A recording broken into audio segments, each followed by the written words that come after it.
I'm Virginia Prescott with the What You Need to Know coronavirus web series from GPB.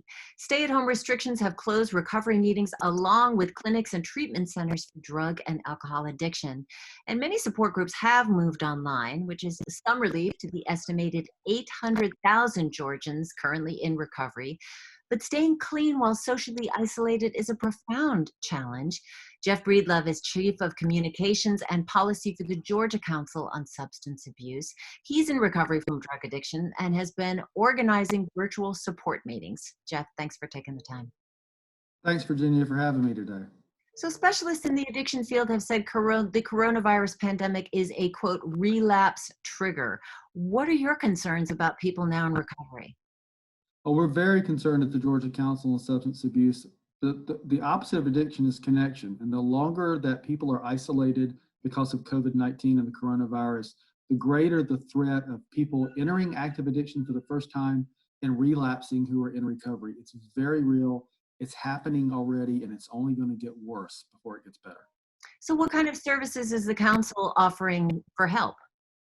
We have three things that I'd like to share with you. First is our CARES Warm line at 844-326-5400. It's private, it's confidential, it's open 8:30 a.m. to 11 at night, 7 days a week. It's manned by a peer in recovery, and anybody can just call and talk about anything they need to talk about. The second thing is we've started a series of virtual all recovery meetings. These are on Zoom. We invite everybody from any type of issue they're dealing with, whether it's narcotics, alcohol, weight issues, gambling, sexual issues, whether you're a friend or ally of someone impacted by a disease. We get on these things. We've had over 30, and it's just a time for fellowship. It's a very safe, welcoming place. And these have been a great success with over 1,000 people participating already. And then the third thing is each Wednesday at 12 noon on our social media through Zoom, we host with our executive director, Neil Campbell, as lead.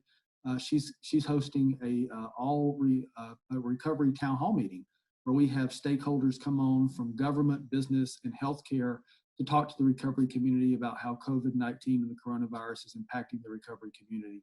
And these three things right there are three great free platforms that people can access. Jeff, you have been public about being in recovery yourself from drug addiction. But I'm speaking to you in your personal capacity, in your professional capacity, but I'm wondering on a personal level, what is it that these meetings, these connections, what does that do for addicts and alcoholics? That's a great question. And of course, I still go before this 3 days a week to MAR in Doraville. I will drive up there. I have a series of meetings that I attend. And when this hit, it impacted me. I was like, what about my meetings? And my weekly meeting, my one-on-one face-to-face with my sponsor, I'm like, what's going to happen? And so, I've been on both sides of the screen, if you will, as a participant. And as a participant with MAR, I can tell you these meetings are my calming presence through the week. They let me interact with my brothers in recovery that I know. It's connectivity. It gives me a chance to just share my the good and bad, the indifferent, the boredom, the stress. And as a person in recovery, having the ability to continue with my groups has been a blessing. It keeps me. I think it makes my wife and son tolerate me in the house because it gives me an outlet. It gives me a sense of familiar surroundings with people that are safe and welcoming to me. And I believe these things save lives.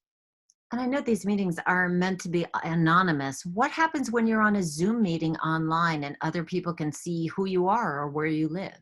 Well, that's a great question. And the answer is kind of technical. We had those same questions when we started hosting them. But on Zoom, they have options where a person can put only their first name and they don't even have to show the picture. So you could just have a blank screen with the word Jeff, for example, and you maintain your anonymity that way. On the other hand, there are some people that need that human connection. They want to see other faces. So for those people, they can see each other and interact and see expressions. And so Zoom actually is doing a great job providing a platform for either side of that equation for people. But I've also read about people or meetings, especially AA meetings, being Zoom raided or Zoom bombed by hackers who come on and say things like, wouldn't it be great to have a drink right now? That kind of thing. That happened to us on one meeting, and it was ugly, and it was scary and dangerous.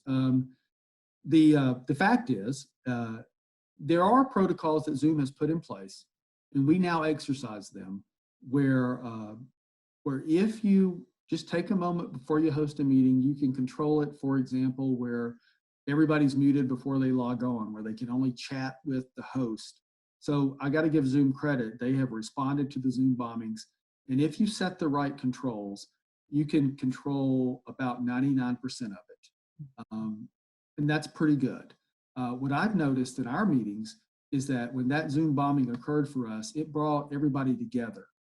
People who were our guests were resolved to get back on, and we didn't lose a single person of our regulars. We have regulars.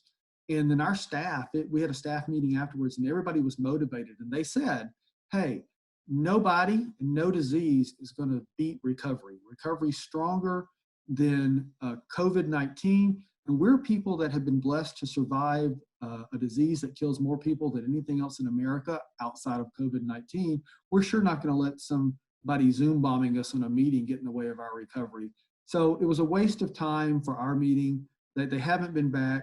But I will say to anybody hosting any kind of meeting on Zoom, take a look at their new protocols and make sure you implement them. They're very easy to do, and the meetings have been just perfect ever since we had that one bad incident. Well, in Georgia and throughout the country, dozens of treatment centers, clinics, recovery centers have been created in the throes of the opioid crisis. What are your concerns about what happens to those, the gains made in those fields during the coronavirus pandemic? Well, this is a good question. Thank you so much. Our concerns are real and profound. It is imperative that our leaders in Congress, from the Georgia congressional delegation, from Governor Kemp, from the members of the General Assembly, who are now, we now have the Working Group on Addiction and Recovery. It's a bipartisan group of members of the General Assembly. Every county commissioner and every mayor, we need them to hear this message, and we need business leaders and faith leaders and education leaders to understand this. We cannot turn back the gains made in substance use disorder. It's only going to get worse the longer we're in isolation. The longer COVID lasts, the greater the risk for new people going into active addiction and relapses. There has to be funding. In Congress, there has to be funding in the next phase 4 and next phase 5 for recovery programs. And that's got to be bipartisan. It's got to be fully supported by Democrats and Republicans. It's got to be fully supported by the president.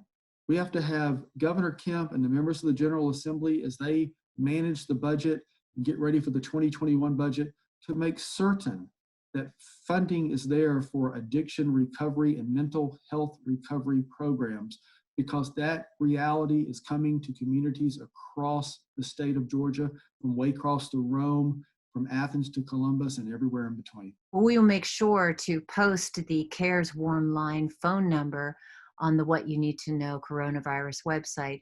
But I'm wondering for you, Jeff, any message that you have for somebody who is struggling with active addiction right now or in recovery, what would you like to say to them? What I would say to them is, you're not alone, first of all. And there is hope, and there's better days ahead, and this too shall pass. And don't ever give up. My active addiction lasted for 30 years. I implore you, call that CARES Warm Line at 844-326-5400. Get on any kind of virtual support meeting and connect with people. Just because you're physically separated, we are not alone. There's a hashtag out there, Alone Together. You are not alone. There's people that are right where you are. There's people that love you. There's people that want to support you. There's people that get you. And you can just connect, and everything is going to be okay. We're going to get through this pandemic, and we're going to have good days ahead. Jeff Breedlove, thank you so much for your time. Thank you, Virginia. And thank GPB for all your help in supporting recovery in Georgia. You can find links to those resources that Jeff mentioned, as well as other videos from the What You Need to Know Coronavirus web series at gpb.org/virus.